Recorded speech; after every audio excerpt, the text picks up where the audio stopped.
نحمد الله العظيم نصلي ونسلم على الرسول الكريم أما بعد فقد قال الله سبحانه وتعالى في كلامه القديم والفرقان الحميد أعوذ بالله من الشيطان الرجيم بسم الله الرحمن الرحيم يا أيها الذين آمنوا إن جاءكم فاسق بنبأ فتبينوا أن تصيبوا قوما بجهالة فتصبحوا على ما فعلتم نادمين صدق الله العظيم. وقال رسول الله صلى الله عليه وسلم كفى بالمرء كذبا أن يحدث بكل ما سمع صدق رسول الله صلى الله عليه وسلم. எல்லா புகழும் அல்லாஹ் ஜல்ல ஷானுஹு தஆலா ஒருவனுக்கே உரித்தாகுக. அருமைநாயகம் முஹம்மதுர் ரசூலுல்லாஹ் ஸல்லல்லாஹு அலைஹி வஸல்லம் அவர்களின் மீதும் நற்பாக்கியங்கள் நிறைந்த அவர்களுடைய உம்மத்தின் மீதும் குறிப்பாக இந்த ஜும்மா நன்னாளில் வீற்றிருக்கும் நம் அனைவர் மீதும் எல்லாம் வல்ல அல்லாஹ்வின் நல்லருள் என்றென்றும் நிறைவாக உண்டாவதாக. ஆமீன். அல்லாஹ் ஜல்ல ஷானுஹு தஆலா திருக்குர்ஆனின் சூரா அல் ஹுஜராத் அத்தியாயத்தில் சமூக ஒழுக்கங்களை பேசுகிறார். பல்வேறு இஸ்லாம் கூறுகிற ஷரீஅத் முன்வைக்கிற சமூக ஒழுங்குகளில் மிக முக்கியமானது எந்த செய்திகள் கிடைத்தாலும் செய்திகளின் உண்மைத்தன்மையை தெரிய வேண்டும். அதற்கு பிறகே சொல்லுவதாக இருந்தால் மற்றவர்களுக்கு சொல்ல வேண்டும், பகிர வேண்டும், பரப்ப வேண்டும். அல்லாஹ்வுடைய உத்தரவு, ஈமான் கொண்டவர்களே, இன்ஜாஅக்கும் ஃபாஸிகும் பினபஇன், யாராவது ஒரு பாவி ஒரு செய்தியை உங்களிடத்தில் கொண்டு வந்தால் ஃபதபையனு, முதல்ல அந்த செய்தியை பற்றி தெளிவு கொள்ளுங்கள், தெளிவு பெற்றுக் கொள்ளுங்கள். அன் துஸீபு கௌமம் பிஜஹாலா, விவரம் தெரியாமலேயே போய் ஒரு கூட்டத்தாரின் மீது கை வைப்பதை விட முதலிலே தெரிந்து கொள்ளுங்கள். காரணம், செய்தியின் உண்மைத்தன்மையும் நம்பகத்தன்மையும் தெரியாமலேயே போய் நீங்கள் யார் மீதாவது பாய்ந்தால், கை வைத்தால், ஃபதுஸ்பிஹு அலா மா ஃபஅல்தும் நாதிமீன், நீங்கள் செய்ததற்காக பின்னாலே கை செய்தப்படுவீர்கள் என்பது அல் குர்ஆன் கூறக்கூடிய மிக முக்கியமான சமூக ஒழுங்கு. இன்றைக்கு நாம் வாழுகிற உலகம் தகவல் தொழில்நுட்பம் மிக வளர்ச்சியை தொட்டிருக்கிற ஒரு காலம். மீடியாக்கள், சோசியல் மீடியாக்கள், ஆன்லைன் வழியாக பல்வேறு விதமான பரிவர்த்தனைகள் நடைபெறுகிற இந்த உலகத்தில் சமூக வலைத்தளங்களின் வழியாக குறிப்பாக இன்றைக்கு நிறைய பொய்கள் பரப்பப்படுகிறது, அவதூறுகள் சொல்லப்படுகிறது. ஆன்லைனினால் ஏற்படுகிற அனுகூலங்களை விட ஆபத்துகள் அதிகமாக இருக்கிறது. ஆன்லைனினால் மனித சமுதாயம் பெறக்கூடிய ஆக்கப்பூர்வமான பலன்களை விட அழிவு தரும் விஷயங்கள் நிறைய இருக்கிறது. ஆன்லைனில் இன்றைக்கு ஏராளமான கல்வி தேடல் நடக்கிறது. நல்ல செய்திகளாக கல்விகள் ஒளிபரப்பாகிறது. இல்முகள் உலகத்தின் 8 திக்கிலும் பரவி கிடக்கிறது. ஆயிரக்கணக்கான குர்ஆன் கிளாஸுகள் நடக்கிறது. ஆயிரக்கணக்கான ஹதீஸ் அரங்கங்கள் நடக்கிறது. அலிஃபா ஓத தெரியாதவர் தொடங்கி ஆலிம்கள் வரைக்கும் அத்தனை பேருக்கும் ஆன்லைன் வகுப்புகள் மிக வேகமாக ஆன்லைனிலே வளர்ச்சியை நோக்கி போகிறது. சர்வதேச அளவில் இருக்கிற இஸ்லாமிய சொற்பொழிவாளர்களின் சொற்பொழிவுகள் அத்தனையும் ஆன்லைனிலே இன்றைக்கு லகுவாகிவிட்டது. மார்க்கத்தினுடைய ஏதாவது மசாயில்களை தெரிந்து கொள்ள வேண்டும் என்றால் இன்றைக்கு ஃபத்வாக்களும் ஆன்லைனிலே கொட்டி கிடக்கிறது.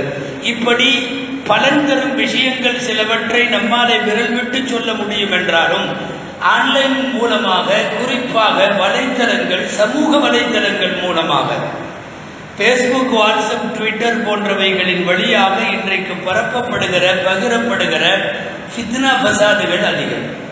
ஆபத்துகள் அதிகம். ஃபித்னாக்களின் கூடாரமாக இவைகள் மாறிப்போய்விட்டது என்று சொல்லலாம். மானக்கேடான விஷயங்களை பரப்புகிற மையமாய் இன்றைக்கு சமூக வலைதளங்கள் மாறிப்போயிருக்கிறது.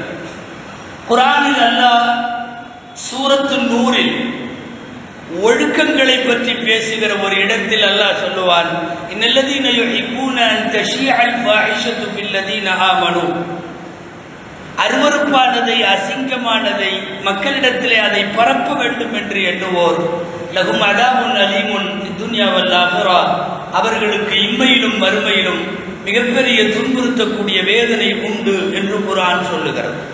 நிறைய இது போன்ற சமூக வலைத்தளங்களின் மூலமாக இன்றைக்கு நடப்பது, யாராவது ஒரு தனி மனிதர் மீது அவதூறு, ஒரு கூட்டத்தார் மீது அவதூறு, ஒரு சமயம் சார்ந்த மக்கள் மீதான அவதூறு, ஒட்டுமொத்த சமூகத்தினுடைய அமைதியை சீர்குலைக்கிற வண்ணங்களிலே அவதூறு, அவதூறுகளும் இட்டுக்கட்டுகளும் பொய் செய்திகளும் புனையப்படுகின்ற மையமாய் இன்றைக்கு வலைத்தளங்கள், சமூக வலைத்தளங்கள் மாறி போயிருக்கிறது.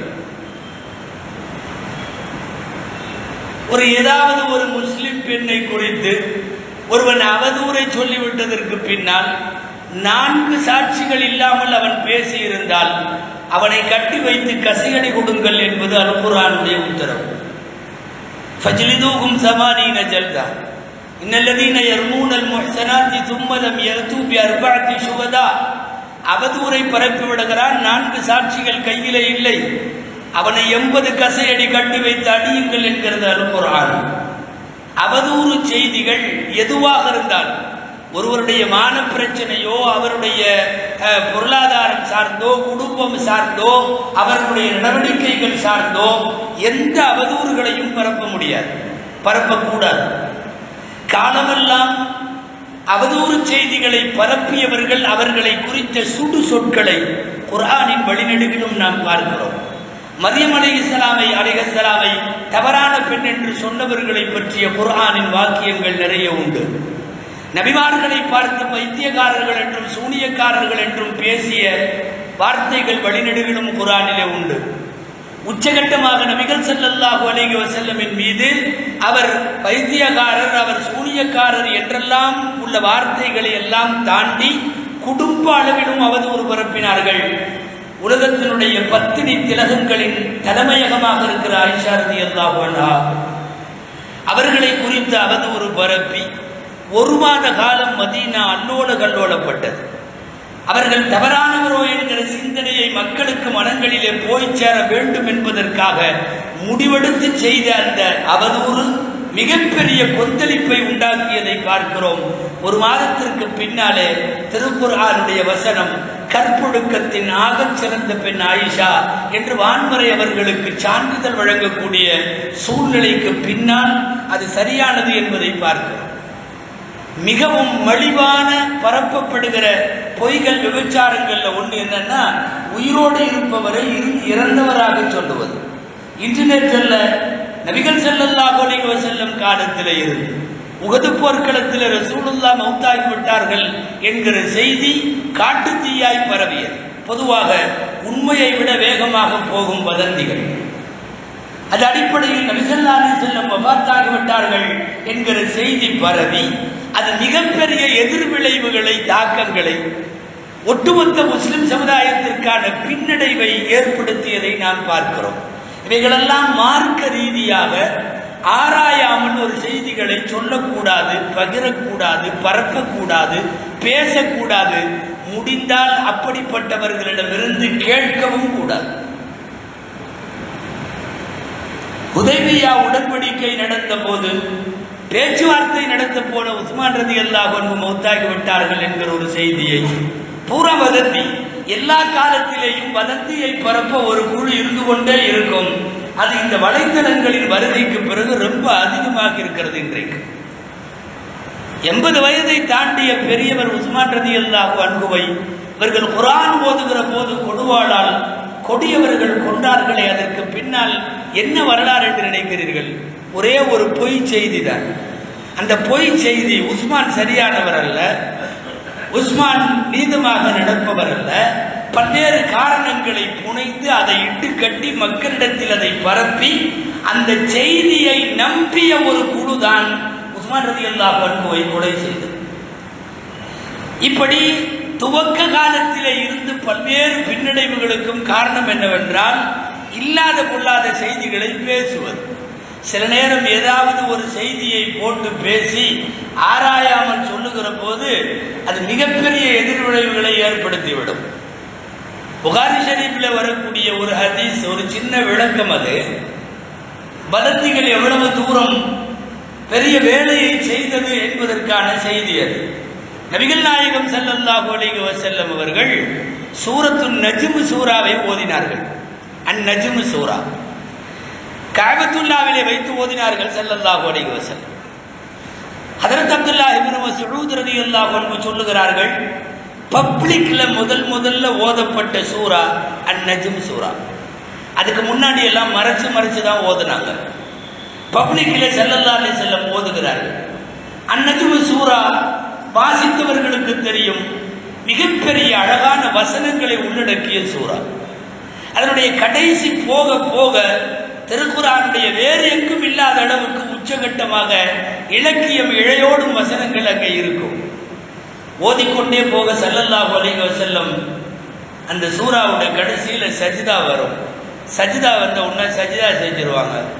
எதிரில் கேட்டு கொண்டிருந்த சஹாபாக்கள் சஜிதா செஞ்சிருவாங்க. இவர்களை தாக்குவதற்காக வந்த எதிரிகளும் அந்த இலக்கியத்தில் மயங்கி சஜிதா செய்து விடுவார்கள். இது அல் குர்ஆனுடைய ஆற்றல். எதிரிகளின் உள்ளத்தை கூட ஈர்த்துவிடும் பேராற்றல் கொண்டது அருள்மறை குர்ஆனுடைய அற்புத வசனங்கள். சஜிதா செய்த ஒரு நொடிதான் சுதாரித்து விட்டான், உடனே எழுந்து விட்டான். இது என்ன நம்மளே சஜிதா செய்கிறோம், முஸ்லிம்களோடு உடன்படுவதை போலல்லவா இருக்கிறது என்று திடீரென்று வேகப்பட்டவன் எழுந்து விட்டான். இந்த ஒரு நிமிஷம் கேப்ல ஒரு ஆள் பார்த்துட்டார். பரவாயில்ல, எல்லாம் சுமூகமாயிடுச்சு போல தெரியுது. நபிகள் நாயகம் சஜிதா செய்கிறார்கள், தோழர்கள் சஜிதா செய்கிறார்கள், அதோ அங்கே எதிரிகளும் சஜிதா செய்தார்கள். மக்காவிலே சமூகங்களுக்கு இடையில் சுமூகம் ஏற்பட்டு விட்டது அப்படின்னு சொல்லிட்டு அப்படியே போனார். ஒரு நொடி தான் பார்த்தார். இன்னும் கொஞ்ச நேரம் நின்றிருந்தா பூரா விஷயமும் விளங்கி இருக்கும். அவன் உடனடியாக எழுந்தான், தாக்கினான், அடித்தான். அதெல்லாம் அவருக்கு பார்க்கல. அந்த ஒரு நொடி சஜிதாவை பார்த்தவர் அப்படியே போனார். போனவர் போய் ஹபஷாவுக்கு போய்விட்டார். இங்க சரியா தொழ முடியாததால், ஓத முடியாததால் புலம்பெயர்ந்து ஹிஜ்ரத்துக்கு போய் அங்கே இருக்கக்கூடிய சுமார் 40 குடும்பங்கள் அவங்கள்ட்ட போய், இனிமேலும் நீங்க ஏன் இங்க இருக்கணும், மக்கால நிலைமையெல்லாம் சரியா போயிடுச்சு, என் கண்ணால பார்த்துட்டு வர்றேன். நபிகள் நாயகம் சஜிதா ஆயத்து ஓத எதிரிகள் எல்லாம் சஜிதா செய்தார்கள், என் கண்ணால பார்த்தேன். இப்ப நல்ல நிலைமை திரும்பிட்டதுனால நீங்க ஊருக்கு போயிடலான்னு சொன்ன உடனே ஹிஜ்ரத்துக்கு போனவர்கள் பொட்டி படுக்கையோடு வந்து விட்டார்கள். வந்து பார்த்தா நிலைமையெல்லாம் மாறல. சொல்ல போனா முன்பை விட வேகமாக இருக்கிறது. சூரா அர் ரஹ்மானை ஓதி அப்துல்லாஹ் இப்னு மஸ்ஊத் ரலியல்லாஹு அன்ஹு காதிலே அறையப்பட்டு ஜப்பு கிளியும் வரை அடிக்கப்பட்டார்கள். இப்ப நிலைமை மாறினதா ஒருத்தர் சொன்னாரு, ஒரு நிமிஷம் கண்ணில் பார்த்துட்டு அவர் விட்ட அறிக்கை ஒரு நாட்டிலிருந்து இன்னொரு நாட்டுக்கு ஒரு குழுவை கொண்டு வந்து விட்டார். அதுக்கப்புறம் மீண்டும் பல பேரும் சேர்ந்து 100க்கும் மேற்பட்டவர்கள் இரண்டாவது முறையாக அபிசீனியாவுக்கு போனார்கள் என்பதை பார்க்கிறோம். இஸ்லாமிய வரலாற்று நூல்களில் அபிசீனியாவை நோக்கிய 2வது ஹிஜ்ரத் என்று இந்த விஷயத்தை எழுதி வைத்திருக்கிறார்கள். என்ன தெரிகிறது? ஆராயாமல் செய்திகளை எதையாவது பட்டுன்னு பரப்பி விடுகிற போது நிறைய பின்விளைவுகளை, தாக்கத்தை அவைகளை ஏற்படுத்தும். இந்த மார்க்கத்தை பொறுத்தவரை உண்மைத்தன்மை தெரியாமல், நம்பகத்தன்மை தெரியாமல் எந்த செய்திகளையும் பரப்பக்கூடாது. அருமைநாயகம் ஸல்லல்லாஹு அலைஹி வஸல்லம் சொன்னார்கள், கபாபில் மர்இ கதிபன் அன் யுஹத்தித பிகுல்லி மா சமிஅ. ஒரு மனிதன் பொய்காரன் என்பதற்கு அவன் கேட்டதையெல்லாம் மற்றவர்களுக்கு சொல்வதே போதுமானது. அவன் தனியா பொய் ஒன்ன உருவாக்கி பேசணும்னு அவசியம் இல்லை. ஒருவன் பொய்யன் அப்படின்னு எப்படி முடிவு செய்யலாம்னா, வர்ற செய்தியவெல்லாம் அனுப்பினார்னாவே அவர் பொய்யன்னு முடிவு பண்ணிடலாம். இன்றைக்கு கிட்டத்தட்ட நாம் எல்லோரும் அந்த வேலையை செய்து கொண்டிருக்கிறோம். சமூக வலைதளங்களில், வாட்ஸ்அப்புகளில், ஃபேஸ்புக்குகளில் ஏதாவது நமக்கு தகவல் வருகிற போது அது என்ன செய்தி, யார் அனுப்பியிருக்கா, உண்மையா பொய்யா, இவன் அனுப்பினா நம்பலாமா, இந்த செய்தியை குறித்த பின்னணி என்ன, இதுல ஏதாவது உள்நோக்கம் அரசியல் ஏதாவது இருக்கிறதா, ஒண்ணுமே தெரியாம டப்புன்னு ஷேர் பட்டன்ல கை வைக்கிற போது நபி ஸல்லல்லாஹு அலைஹி வஸல்லம் சொல்லுகிறார்கள், இப்படி அழுப்பி வைத்தவனும் பொய்யன். அந்த பொய்யை உருவாக்கியவன், பேசியவன் அவன் மட்டுமல்ல.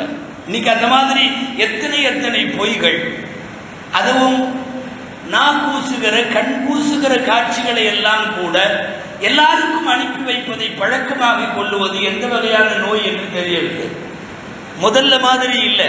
குடும்பத் தலைவன் மட்டும் வலைதளங்களை பார்த்த காலம் அல்ல. இன்றைக்கு சிறுசிலிருந்து பெருசு வரையும் வீட்டுல எல்லாம் பார்க்குதுவாங்க.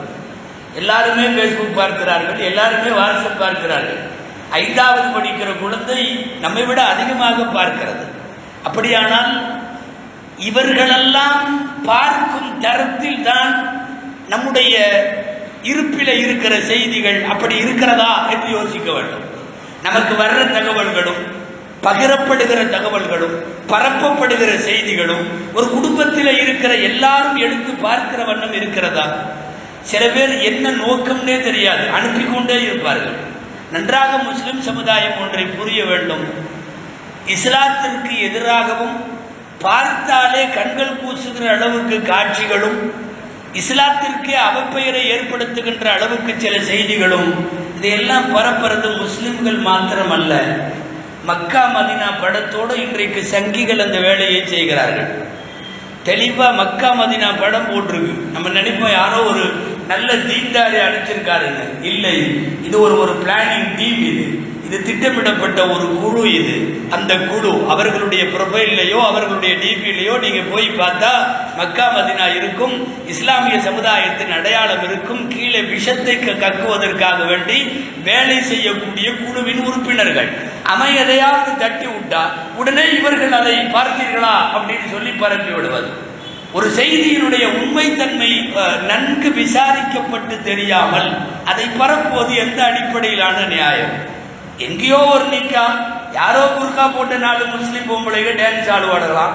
அதை லட்சக்கணக்கான முறை பகிர்கிறார்கள். பாருங்கள், சமுதாயத்தை பாருங்கள், புர்கா போட்டு நிக்காவில் டான்ஸ் ஆடுகிறார்கள். உனக்கு அனுப்புறதுனுடைய நோக்கம் என்ன? இந்த பொம்பளைகள் டான்ஸ் ஆடுறதை எல்லாம் பார்க்கறாங்கன்னு சொல்றியா? இதை முதல்ல இதை கிரியேட் பண்ணி உள்ளுக்குள்ள கொண்டு வந்து சொருகி விடுறது யாருன்னு தெரியுமா? யார் இந்த டிவியில வேலை செய்யறது? எதுவுமே தெரியாது. ஏற்கால எல்லா மொபைல்கள்லையும் இருக்கும். பார்த்தா இஸ்லாமிய நிக்காவில் புர்கா போட்ட பெண்கள் குத்தாட்டம் போட்ட போது சமுதாயம் எங்கு போய்விட்டது பார்த்தீர்களா, சமுதாயம் எங்கு போய்விட்டது பார்த்தீர்களான்னு எழுதுனது அவன் யாரோ ஒரு குழு திட்டமிட்டு இப்படி செய்திகளை வாரந்தோறும் சில வீடியோக்களை இறக்குமதி ஆக்கி கொண்டே இருக்கிறார்கள். அதை பரப்பிக் கொண்டே இருப்பது. மாப்பிள்ளை பெயர் பொன்னுசாமி, பொண்ணு பெயர் பாத்திமா, பார்த்தீர்களா பத்திரிகையை அப்படின்னு பத்திரிகையா வருது. நிறைய பத்திரிகைகள். இதை பகிரக்கூடிய நம்முடைய நோக்கம் என்ன? நீ எதற்காக அதை பகிர்கிறாய்? யார் அனுப்பினார்கள் என்று உனக்கு என்ன தெரியும்? அந்த செய்தியின் நம்பகத்தன்மை. கடைசியா தொலைபேசியில தொடர்பு கொண்டு சில அமைப்பு சார்ந்தவர்கள் விசாரித்தால் முழுக்க அது பொய்யாக ஏற்படுத்தப்பட்ட பத்திரிகை வந்த உடனே அனுப்பிச்சிடறதா? இன்னைக்கு எத்தனை பத்திரிகைகள் எத்தனை பேர் கையில் வைத்திருக்கிறார்கள்? இப்படி ஆராயாமல் செய்திகளை பரப்புவது என்பது மிகப்பெரிய குற்றம். அதுலயும் சில பேர்லாம் ஒரு முடிவோடு இருக்காங்க, கொள்கை முடிவோடு வர்றதையெல்லாம் அனுப்புறது. அதுக்குன்னு ஒரு தனியா நேரம் வச்சு இமாம் தேவை, மோதினார் தேவைன்னு விளம்பரம் பேசுமாம் சேர்ந்து 1 வருஷத்துக்கு பின்னாடியே வருது. இமாம் தேவை, மோதினார் தேவை, இதெல்லாம் இன்னைக்கு பகிரப்பட்டு கொண்டிருக்கக்கூடிய அவலங்கள். என்ன உண்மைத்தன்மையே தெரியாம பாபரி மஸ்ஜிதை இடித்தது சரியா என்று கணக்கெடுப்பு நடக்கிறது. உடனடியாக தரத்திலே போய் உங்கள் வாக்கை பதிவு செய்யுங்கள். பதிவு செஞ்சா கட்டி கொடுத்துருவானா? அவன் ஏதாவது திரும்ப பள்ளிவாசல் திரும்ப கிடைத்து விடுமா? இது யாரு அனுப்புறா? இது என்ன செய்தி? இதை 4 பேருக்கு நாம் அனுப்புவதால் என்ன வகையான பலன்கள் போய் சேரும்? என்னென்னமோ இது ஊழலை அழிக்க வேண்டுமா, ஒழிக்க வேண்டுமா? ஒரு மிஸ்டு கால் தாருங்கள். எப்போ ஊழல் ஒழிஞ்சது? அப்படி எந்த காலத்தில் ஒழிஞ்சது? நிறைய தினந்தோறும் பொய், ஏதாவது ஒரு பொய் வந்து கொண்டே இருக்கிறது. இன்று இரவு செல்போன் பயன்படுத்தாதீர்கள், கடுமையான கதிர்வீச்சு வருகிறது. 3 வருஷமா வந்துட்டு இன்று இரவு பயன்படுத்த வேண்டாம், இன்று இரவு இப்படி நம்ம நிறைய செய்திகளை சொல்லிக்கிட்டே போகலாம். 108 ஆம்புலன்ஸ் இன்னைக்கு நைட்டு வேலை செய்யலை, 3 வருஷமா வருது. அது நல்லா தான் எல்லா பக்கம் ஓடிட்டு இருக்கு. இது பல்வேறு செய்திகள் நம்முடைய கவனத்திற்கு வருபவை, கண்ணுக்கு வருபவை, காதிலே கேட்பவை. இது அத்தனையும் எடுத்து அடுத்தவர்களுக்கு அனுப்பி கொண்டே இருக்கிறோம். இதுல வேற ஏதாவது ஒரு களிமாவையோ ஆயத்தையோ போட்டுவிட்டு 10 பேருக்கு பகிரவும். ஏதாவது ஒரு களிமா அது பயமுறுத்துற மாதிரி வரும். பச்சை மூமினாக இருந்தால் 10 பேருக்கு பகிர் அப்படின்னு ஏதோ இது ஒரு ஏடாகூடமான இது போல் இருக்குன்னு இதோடு நிறுத்திருந்தா பரவாயில்ல. அடுத்த வரியில இன்னும் கொஞ்சம் சேர்ந்து வரும். என்னன்னா 10 பேருக்கு இவர் அனுப்பி இன்ன பலனை பெற்றார்னு வரும். அதுவரையும் கூட ஓகே. அனுப்பாதவன் விபத்தில் அடிபட்டான்னு போடுவான். இதுல என்ன ஆகும்னா என்னமோ வந்துட்டு போகுது, ஏதோ ஒரு களிமா ஏதோ ஒரு ஆயத்து நாமளும் அனுப்பிச்சுடுவோம் என்று சொல்லி அனுப்பக்கூடிய இப்படி நிறைய செய்திகள் ஒரு குப்பைமேட்டில் கொண்டு போய் குப்பை கூடங்களை கொட்டுவதை போன்று அத்தனை செய்திகளும் இன்றைக்கு தகவல் தொழில்நுட்பத்தினுடைய வளர்ச்சியை தவறாக பயன்படுத்துவதன் பின்னணியில வருகிறது. இந்த ஏதோ ஒரு நோய் ஒமைக்கிறானா அது வந்துட்டு இருக்குது, இன்னும் எங்க இருக்குன்னு கூட தெரியல, நம்மளுக்கு ஆரம்பிச்சாச்சு. அன்பிற்குரியவர்களை டான்சானியாவில் கதவை மூடிவிட்டார்கள், ஈரானிலே கேட்டை அடைத்து விட்டார்கள், ஈராக்கில் எல்லாரும் வீட்டுக்கு போய்விட்டார்கள். என்னென்னமோ போட்டு வெளியே வந்துடாத, வெளியூருக்கு போகாத, யாரையும் பார்க்காத, யாரையும் சந்திக்காத, உள்ள இருந்தே மௌத்தா போன்னு சொல்லி இப்ப இருந்தே தொடங்கி விட்டார்கள். ஒரு நோய் அதனுடைய தன்மை WHO இன்னும் சரியா அறிவிக்க மாட்டேங்கிறான். அதுக்குள்ள தடுப்பூசி போட்டவர்களுக்கு வருங்கிறான் ஒரு தளத்துல, வராதுங்கிறான் ஒரு தளத்துல, என்னென்னமோ விவாதங்கள். வலைத்தளக்காரர்கள் செய்யக்கூடிய அளப்புறைகளால் இன்றைக்கு நிறைய வதந்திகள் சுற்றுகிறது. இது எல்லாமே நான் முன்பு சொன்ன ஆராயாமல் செய்திகளை பரப்புதல் என்கிற ஒரு விஷயத்திற்கு கீழே வருகிறது. புதிதாக வரக்கூடிய நோய்கள் என்று சொல்லுவதை விட கொண்டு வரப்படக்கூடிய நோய்கள் என்று சொல்ல வேண்டும். இதற்கு பின்னால இருக்கிற இன்டர்நேஷனல் பாலிடிக்ஸ் எல்லாம் ஒண்ணுமே புரியாம என்ன நோய் வந்தாலும் உடனடியாக நாம் நம்முடைய வேலையை தொடங்கி விடுகிறோம். வலைத்தளங்களில் அது குறித்து ரொம்ப விபரீதமான விளைவுகளாக அறகுறையா இருக்கிற பேஷண்ட் எல்லாம் சீக்கிரமே மௌத்தா போயிடுற மாதிரி வேக வேகமாக தளங்களிலே கருத்து போய்கிறார்கள். சொல்ல வருகிற விஷயம் என்னவென்றால், எந்த செய்தியாக இருந்தாலும் ஒட்டுமொத்த முஸ்லிம் சமுதாயத்திற்கு பின்னடைவை ஏற்படுத்தக்கூடிய மார்க்க ரீதியாக விளைவுகளை ஏற்படுத்தக்கூடிய செய்திகளை பகிரக்கூடாது. கடந்த வாரத்தில் பார்த்தால் முஸ்லிம் சிறைவாசிகள் விடுதலை செய்யப்பட வேண்டும் என்கிற கோஷம் வேகமாக நாடு முழுக்க இந்த மாநிலத்தில் முன்னெடுக்கப்பட்டது. அதுவரை சரிதான், வேண்டுகோளாக வைக்க வேண்டும், அரசாங்கத்திடத்திலே கேட்பதற்கும் கோரிக்கை வைப்பதற்கும் அவர்களை விடுதலை செய்ய வேண்டும் என்று தாழ்வான முறையிலே அழுத்தம் கொடுப்பதற்கும் இதற்கெல்லாம் நமக்கு உரிமை உண்டு. ஆனால் வழக்கம் போல சில வலைத்தள பதிவர்கள் அது எதற்கு செய்கிறார்களோ, அரசியல் எதிரியோ என்னவோ, ஏடாகூடமாக பதிவுகளை எல்லாம் எழுத ஆரம்பித்து இதனுடைய விஷயத்தை பின்னடைவுக்கு கொண்டு போய் கொண்டிருக்கிறார்கள். பொதுவாக அரசாங்கங்கள்ட ஆளக்கூடியவர்களிடத்தில் எந்த கவர்மெண்டா இருந்தாலும் மென்மையான முறையிலேயே எடுத்து செல்ல வேண்டும் என்பது குர்ஆன் கூறும் வழிகாட்டல்.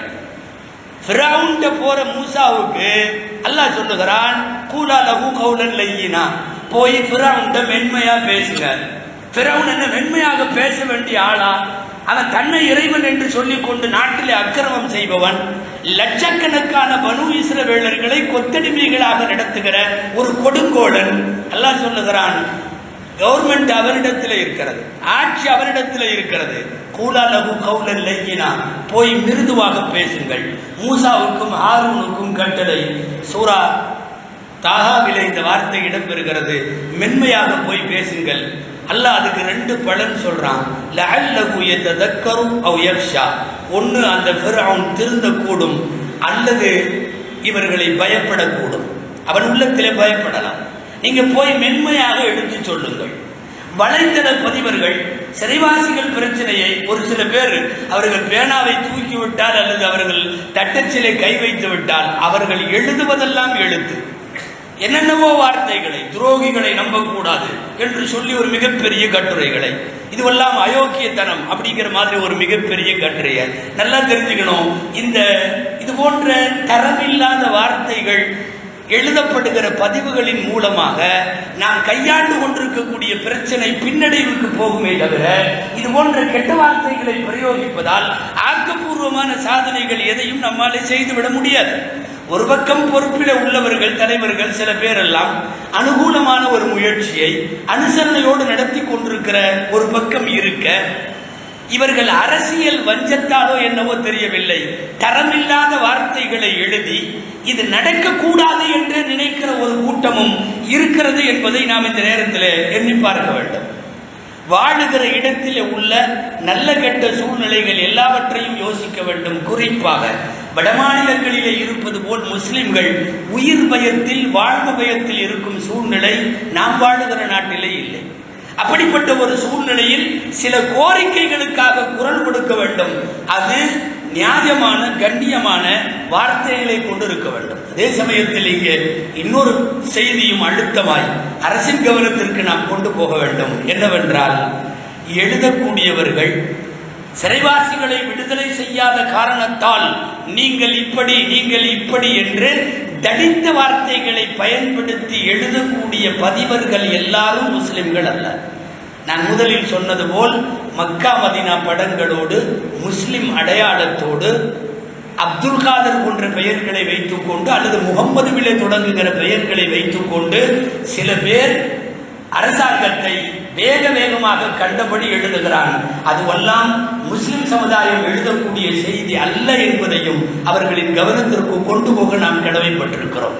எனவே எந்த விஷயமாக இருந்தாலும் முஸ்லிம் சமுதாயம் ஆக்கப்பூர்வமாக அணுக வேண்டுமே தவிர, கிடைக்கிற பதிவை எல்லாம் சகட்டு மேனிக்கு எங்காவது தட்டிவிட்டு இதன் மூலமாக ஏதாவது யாருக்கோ ஆதாயத்தை கொடுத்து விடக்கூடாது. சில பேர் அரசியலிலே ஓரங்கட்டப்பட்ட காரணத்தால் கூட இருக்கலாம், அல்லது இன்றைய எதிர்கட்சிகளாக இருக்கலாம், அல்லது வேறு யாராவதாக இருக்கலாம். யாராக இருந்தாலும் முஸ்லிம் சமுதாயம் தங்கள் கைக்கு கிடைக்கக்கூடிய பதிவுகளை பொறுத்தவரை கொஞ்சம் யோசித்து நிதானித்து, பிறருக்கு பகிர்வதாக இருந்தாலும் பிறருக்கு பரப்புவதாக இருந்தாலும் அந்த செய்திகளில் ஆழ்ந்த கவனம் தேவை. ஒரு அரசாங்கத்தினுடைய இடத்திற்கு, தலைமையகத்திற்கு சிறைவாசிகள் விஷயமோ அல்லது வேறு ஏதாவது விஷயமோ ஒரு கோரிக்கையை கொண்டு செல்லுகிற நேரத்தில் மிதமாகவும் மென்மையாகவும் வார்த்தைகளிலே வன்முறைகள் இல்லாதவாறுதான் கொண்டு செல்லப்பட வேண்டும். எனவே தயவு செய்து வலைத்தள பதிவர்கள் காரியத்தை கெடுத்து விடாதீர்கள். மட்டுமல்ல, ஒட்டுமொத்த முஸ்லிம்கள் உங்களுக்கு கிடைக்கிற எந்த செய்தியானாலும் பலன் இல்லாததை பகிர வேண்டாம், பரப்ப வேண்டாம். எல்லாம் வல்ல அல்லாஹ் ஜல்லஷானஹு தஆலா ஆகுமான நல்ல விஷயங்களில் மாத்திரம் கவனம் செலுத்தி நமக்கு தேவையில்லாத விஷயங்களிலே இருந்து விலகி நிற்கும் நற்பேற்றை அல்லாஹ் நம் அனைவருக்கும் நசீபாக்குவானாக. ஆமீன். வஆகிரு தஅவானா அல்ஹம்துலில்லாஹி ரப்பில் ஆலமீன். அன்பிற்குரியவர்களே, சென்னை குன்றத்தூர் ரெஜிஸ்டர் ஆபீஸுக்கு பக்கத்தில் மாணிக்கம் நகர் என்கிற இடத்திலே பள்ளிவாசலுக்கான இடம் வாங்குவதற்காக தொகை கொடுத்து இந்த ஒரு மாதத்திற்குள்ளாக நிறைவு செய்தாக வேண்டிய ஒரு இக்கட்டான சூழ்நிலையில் பள்ளியினுடைய இடத்திற்காக வெளியில் வசூலிக்கிறார்கள். உதவி செய்யுமாறு கேட்டுக்கொள்வதோடு, சேலத்தில் இருக்கிற நூருல் இஸ்லாம் என்ற மிகப்பெரிய அந்த அரபிக் கல்லூரியினுடைய வளர்ச்சி நிதிக்காக வேண்டி இந்த மதரசாவுடைய சார்பாக காலண்டர் விற்பனை செய்கிறார்கள். காலண்டர்களை வாங்கி மதரசாவுக்கு உதவி செய்யுமாறு அன்போடு கேட்டுக்கொள்ளப்படுகிறது. சுன்னத்துல் அவர்கள்